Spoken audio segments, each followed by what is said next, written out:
आज का जो लेसन है क्लास 12th के ज्योग्राफी का लेसन नंबर 7 है और ये इंडिया वाली बुक का है। आप परिवहन और संचार का जो चैप्टर है ये आप अपनी वर्ल्ड वाली बुक में भी देखोगे और इंडिया वाली बुक में भी है। इंपॉर्टेंट है किस हिसाब से, मैप के हिसाब से भी इंपॉर्टेंट है और बाकी लॉन्ग क्वेश्चन तो इस चैप्टर से बन ही जाते हैं। ठीक है, तो हम इसको डिस्कस करेंगे। सबसे पहले परिवहन क्या है। जैसे परिवहन क्या होता है आप लोगों को मैंने बताया था, व्यक्ति का या वस्तु का एक स्थान से दूसरे स्थान पर जो है आगमन होता है, आना जाना जो होता है वही परिवहन कहलाता है। व्यक्ति का या फिर वस्तु का एक स्थान से दूसरे स्थान पर आना जाना परिवहन कहलाता है। परिवहन के साधनों की बात करें तो परिवहन आप सभी के 3 साधन है। एक स्थल परिवहन है, दूसरा आपका जल परिवहन है और वायु परिवहन है। इसमें नाम से ही क्लियर है, स्थल परिवहन का मतलब वो परिवहन के साधन जो स्थल पर चलते हैं।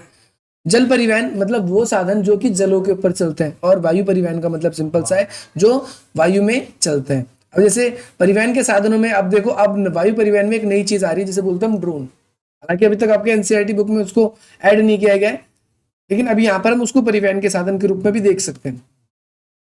स्थल परिवहन यानी जो जमीन पे चलती है। जमीन पे क्या क्या चलती है? पहली बात तो सड़क पर जो चीजें चलती है सड़क परिवहन में आएगी। सड़क पर ही आपको रेल परिवहन भी दिखेगा, यानी सड़क स्थल परिवहन में ही आपको रेल परिवहन भी दिखेगा और इसमें एक आपको स्थल पे ही आपको पाइपलाइन भी दिखेगा।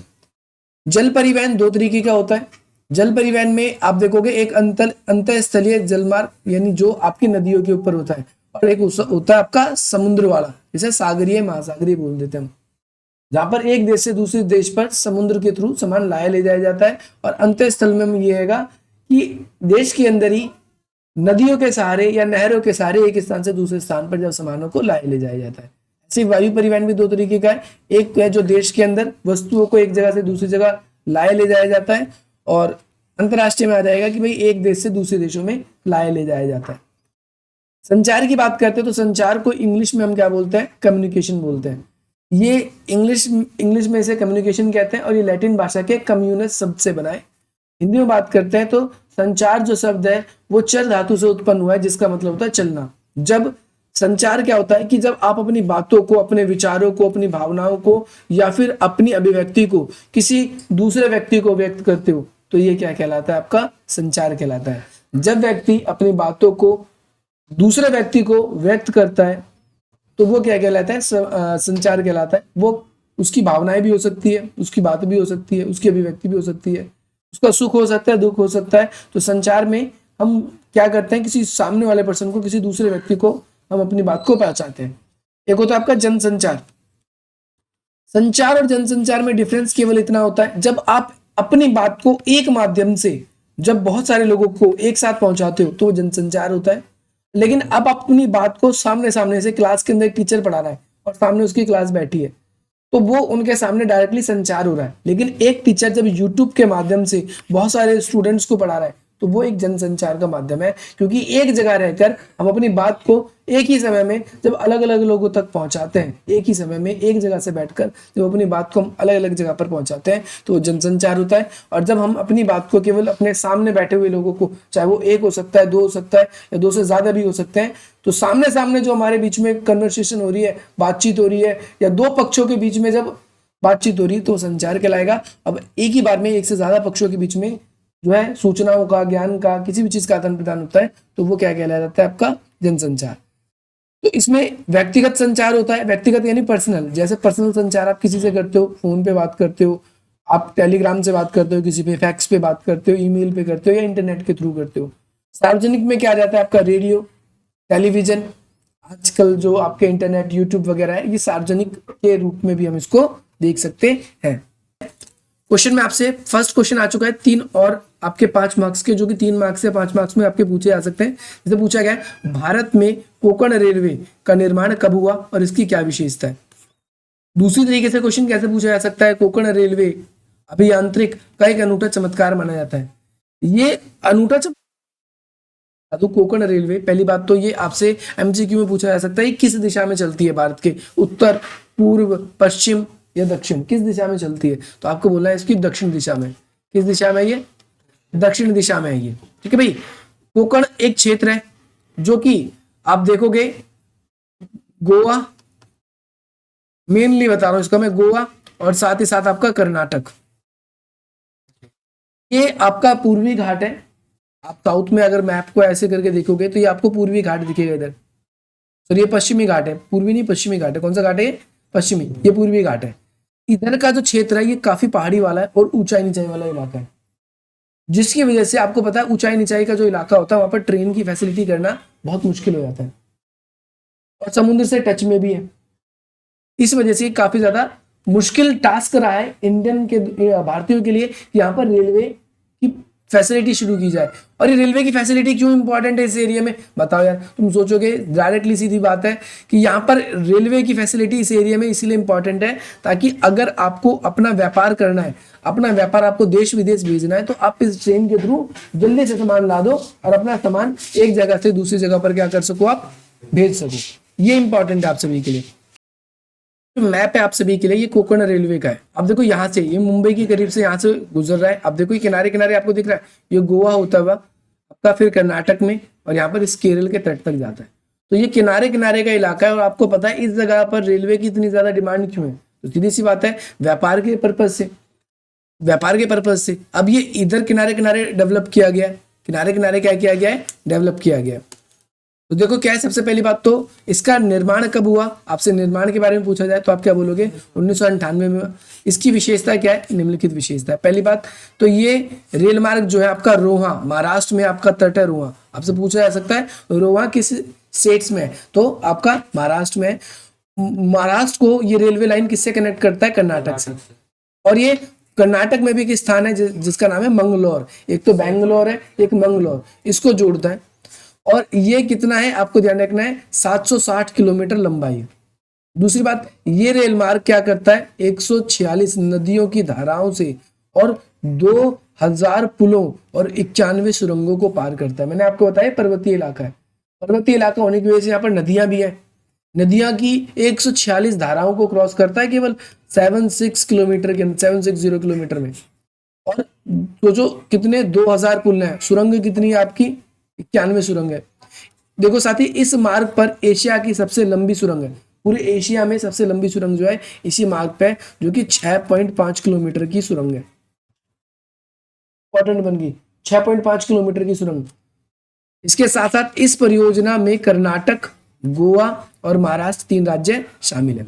आप ये क्या होगे, तो ये आपसे 5 नंबर में कैसे पूछा जा सकता था, 1 नंबर में तो आपसे ये पूछ लिया कि भाई कब इसकी शुरुआत हुई और इसकी ही 4 विशेषता, आप इसको ये लिख सकते हो। अगला क्वेश्चन आप सभी के लिए ये है कि भारत में उपग्रह संचार के किन्हीं 3 लाभ को बताइए, क्या लाभ हुए हैं। तो उपग्रह संचार के बहुत सारे लाभ हुए। सबसे पहली बात तो क्या है कि भाई जो हमारा संचार था वो एक स्थान से दूसरे स्थानों पर पहुंचना, उसको पहुंचाना आसान हो गया है।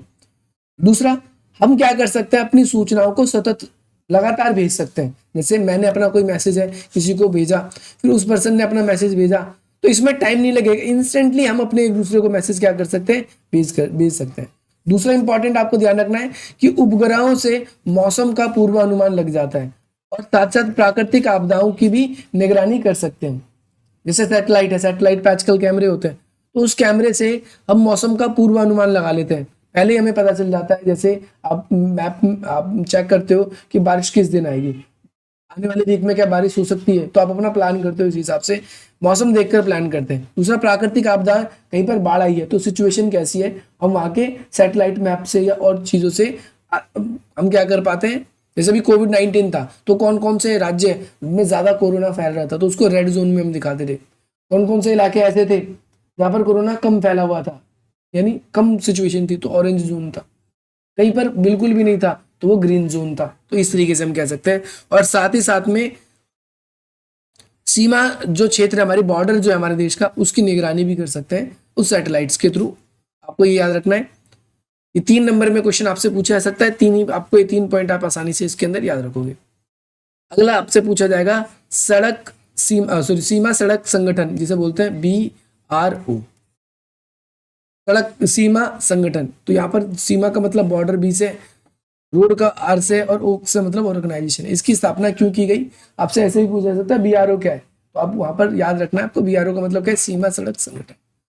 ये इंपॉर्टेंट क्यों है, इसकी स्थापना 1960 में की गई। कब की गई और क्यों इंपॉर्टेंट है, क्योंकि इसकी स्थापना इसलिए की गई कि हमारे जितने भी सीमावर्ती इलाके हैं, देश में उत्तर और उत्तर पूर्वी सीमा मतलब जो ऐसे इलाके हैं जो सीमावर्ती हैं, जो जिससे हमारे देश की सीमा किसी दूसरे देश से मिलती है, तो उनकी जो है सड़कों का निर्माण किया जा सके। बॉर्डर के इलाके इंपॉर्टेंट इसलिए भी बन जाते हैं क्योंकि वहां पर हमें रक्षा के अच्छे इंतजाम करने पड़ते हैं, कभी भी किसी भी क्षेत्र से हमारा युद्ध हो सकता है, तो रक्षा की तैयारी के लिए मजबूती प्रदान करने के लिए सीमावर्ती सड़कों को हमेशा मजबूत बनाना पड़ता है।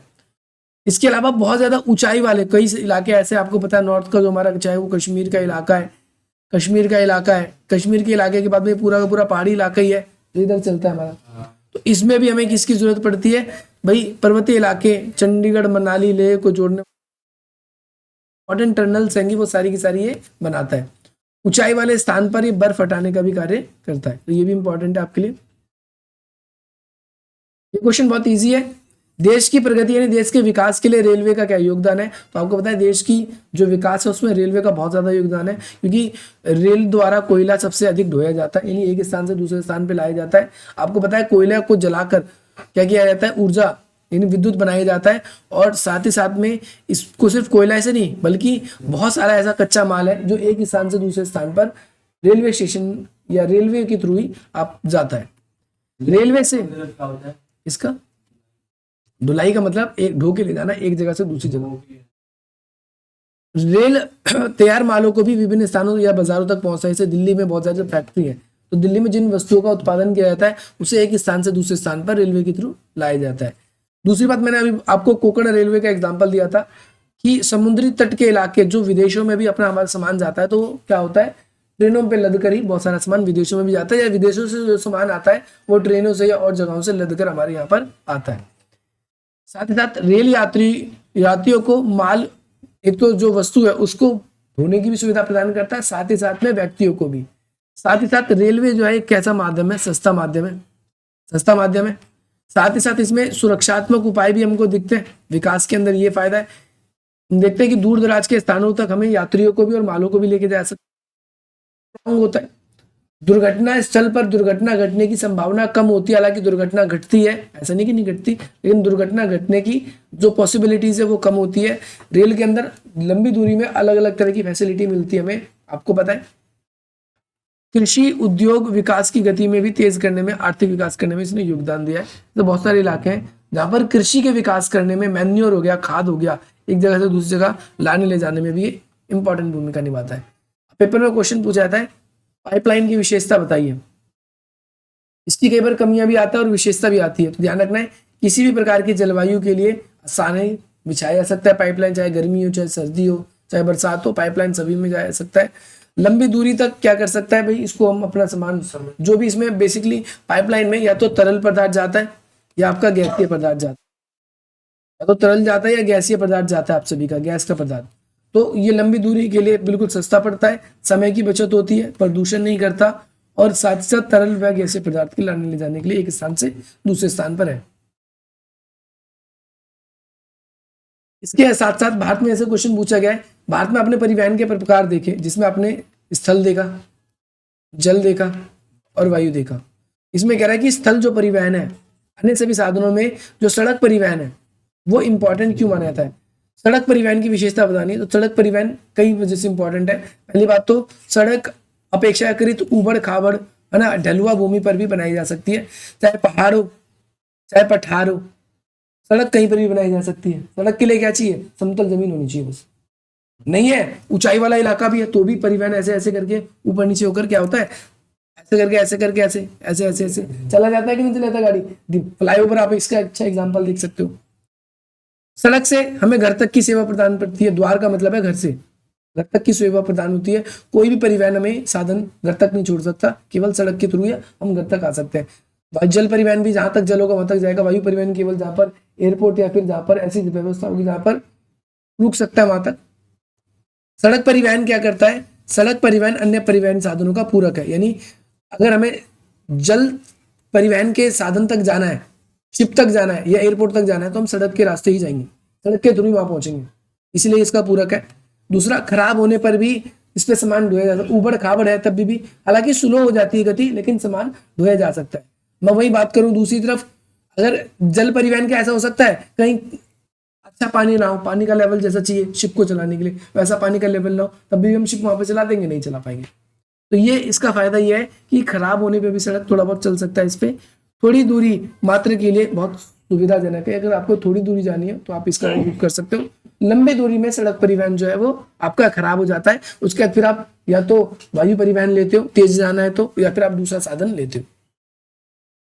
इसके बाद में सड़क परिवहन की जो रख रखाव आसान होता है, रख रखाव करना आसान होता है, इसका मतलब ये है कि जब सड़क बनाते हैं, जैसे रेलवे ट्रैक बनाते हैं, तो उसमें हमें काफी खोदना पड़ता है, पटरी बिछानी पड़ती है, पत्थर वगैरह लगाने एडजस्ट करने पड़ते हैं, तो उसमें ज्यादा पैसा खर्च होता है। लेकिन सड़क परिवहन जो होता है वो इजी होता है हमारा, हम उसको इजीली बना सकते हैं।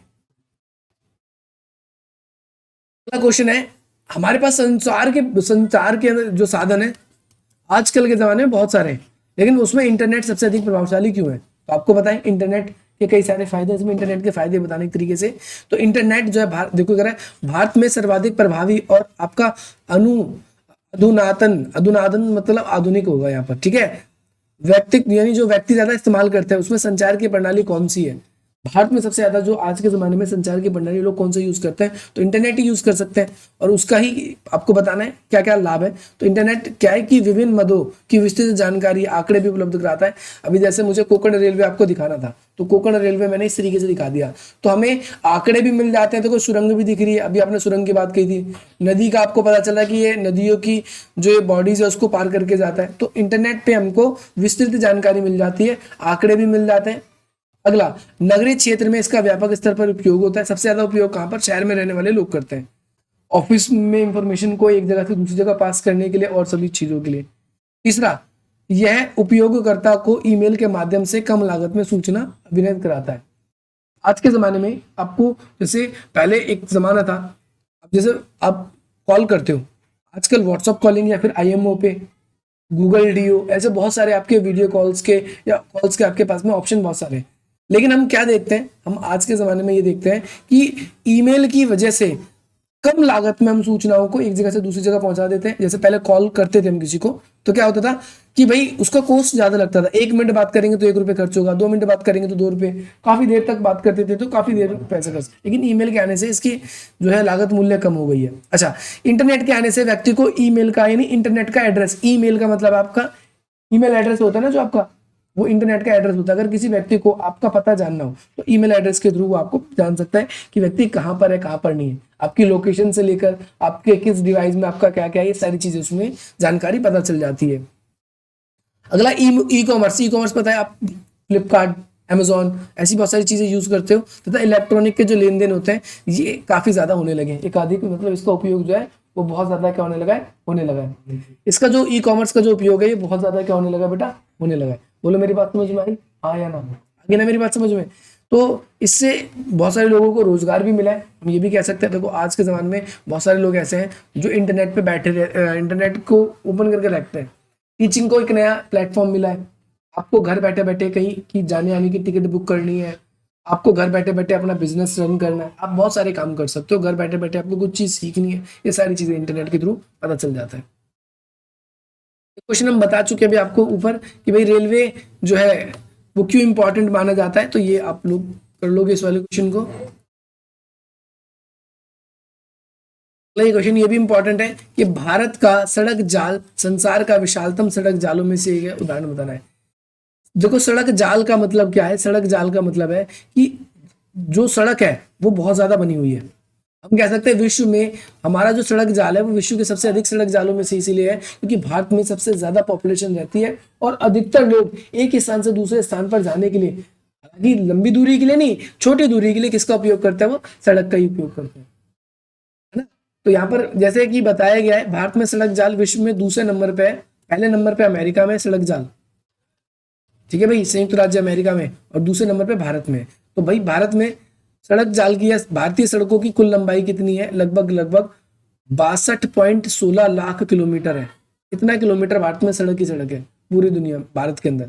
दूसरी बात, प्रतिवर्ष सड़कों द्वारा 85% यात्रियों को और 70% जो है जो यातायात का लोग यूज करते हैं, यानी सामान को एक जगह से दूसरी जगह लाने ले जाने में 70%, और साथ साथ 85% लोग ऐसे हैं जो यात्रा जो है वो सड़क माध्यम के थ्रू ही करते हैं। बहुत कम लोग हैं। अब आप लोग ही हो, मैं हूँ, आपके मम्मी पापा या फिर और भी जो लोग हैं, अब तक हम आप में से बहुत कम लोग हैं जो कहाँ पर एक देश से दूसरी जगह शिप के थ्रू गए, या फिर एक देश से दूसरे देश में हम एरोप्लेन के थ्रू गए हो। बहुत कम लोग हैं। कई लोग विदेश जाते हैं तो वो उनका मेन पर्पस क्या होता है, पैसे कमाने के लिए गए, वो लोग इस पर्पस से यात्रा कर लेते हैं। कई लोग, लेकिन हम आप में से तो कोई घूमने गया नहीं अभी तक, है ना। कमाने तो कई लोग जानकार गए भाई। देखो क्या है, सड़कों के संकेंद्रण नगरों और उनके आसपास के क्षेत्रों और ग्रामीण सुंदर क्षेत्र बना रहता है। साथ ही साथ बताए सड़क परिवहन का एक फायदा ये है कि उसके आसपास ना सौंदर्यता बनी बनाई रहती है। जैसे आप जाते हो तो देखते हो जो रोड का बीच का डिवाइडर होता है, जो आने जाने को डिवाइड करता है, इधर आने का और इधर जाने का, तो उसके बीच में पौधे लगाए जाते हैं, इसके किनारे किनारे फुटपाथ बनाए जाते हैं, तो सौंदर्यता को बनाए रखता है। एक फायदा ये है। सड़क परिवहन जो है विकास की बहुत सारी योजनाओं से जुड़ी हुई है। देश के आर्थिक विकास में परिवहन की बहुत भूमिका है। अगर वस्तु एक जगह से दूसरी जगह तेज पहुंचती है, व्यापार स्लो होगा, व्यापार स्लो होगा, सरकार को टैक्स कम मिलेगा, टैक्स कम मिलेगा तो नुकसान हो सकता है। अगला है, अगला पॉइंट आपसे देखा, प्रधानमंत्री ग्राम सड़क योजना के अंतर्गत गोवा को अन्य सड़कों से जोड़ा गया है। बहुत सारे गोवा नहीं, गाँव को, बहुत सारे विलेजेस को, गाँव को क्या किया गया है, बहुत सारे गांवों को किससे जोड़ा गया है, शहरों से जोड़ा गया है। और अनेक सुपर एक्सप्रेस का निर्माण हो रहा है। जैसे सुपर एक्सप्रेस का मतलब है आपको बिना ब्रेक लगाए, जैसे भी मैंने सुना है, हम दिल्ली में रहते हैं, दिल्ली में एक क्षेत्र बना है बवाना, बवाना के आगे थोड़ा ही एक हाईवे बन रहा है नया, जो सीधा आपको अगर जयपुर जाना है तो केवल कुछ घंटों में आप जयपुर जा सकते हो, सीधा वहीं पर आप जाओगे। वो बन गया मेरे ख्याल से, अभी मैं गया न्यूज पे, लेकिन बन गया। दूसरा, आपको आगरा जाना है तो यमुना एक्सप्रेस में 1 से 1.5 घंटे में आप सीधा वहां पहुंच जाओगे। तो ऐसे बहुत सारे परिवहन के साधन बन चुके हैं।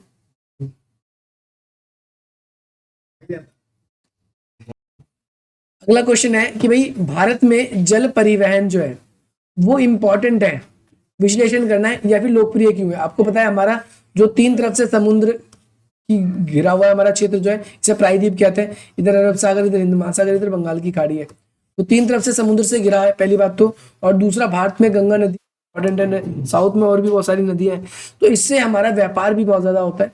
और जलमार्ग हमारे लिए इंपॉर्टेंट क्यों है, तो पहली बात तो परिवहन साधन में सबसे सस्ता जलमार्ग ही है एक साधन, क्योंकि उसमें हम भाव की तरफ, जिधर की भाव है उधर हमें इंजन चलाने की जरूरत है, बस डायरेक्शन देने की जरूरत है, वो अपने आप ही एक स्थान से दूसरे स्थान पर ले जाता है।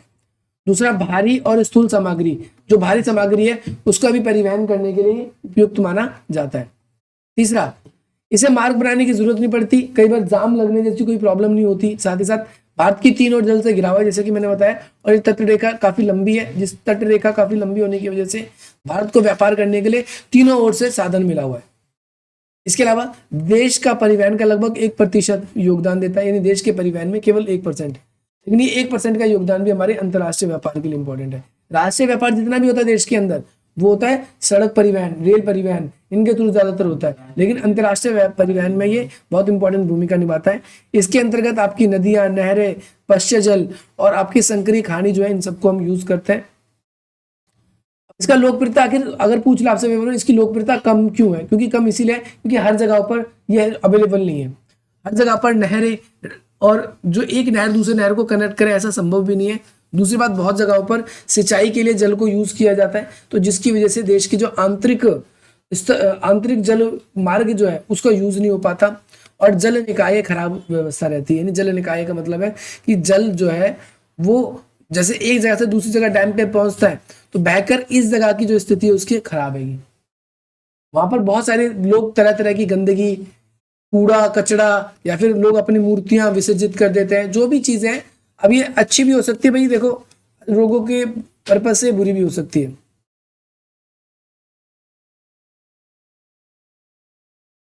ये क्वेश्चन इंपॉर्टेंट है, देखो राष्ट्रीय महामार्ग इसे बोलते हैं national highway, national highway, NH बोला जाता है शॉर्ट में, हाईवे। अब ये नेशनल हाईवे जो है, इसकी 5 विशेषता बतानी है। सबसे पहली बात तो इसका जो रखरखाव होता है, हाईवे क्या करते हैं, पहली बात तो एक राज्य को दूसरे राज्य से जोड़ते हैं। जैसे दिल्ली से आपको दूसरे स्टेट में जाना है तो वो हाईवे के थ्रू जाओगे आप। हाईवे भी राष्ट्रीय मार्ग एक होता है आपका, राज्य महामार्ग वो स्टेट हाईवे होते हैं, वो देश के अंदर, यानी राज्य महामार्ग जो होंगे राज्य के अंदर मुख्य सड़कों को जोड़ेंगे। जैसे फॉर एग्जाम्पल हमारे जो बाहर वाला रोड है, एक जिले को दूसरे जिले से जोड़ता है राज्य महामार्ग। जब नेशनल हाईवे की बात होगी, राष्ट्रीय हाईवे की, तो एक राज्य को दूसरे राज्य से जोड़ने वाले जो रोड होते हैं वो आपके नेशनल हाईवे होते हैं। इस हाईवे का निर्माण जो होता है केंद्र सरकार के अंडर में होता है।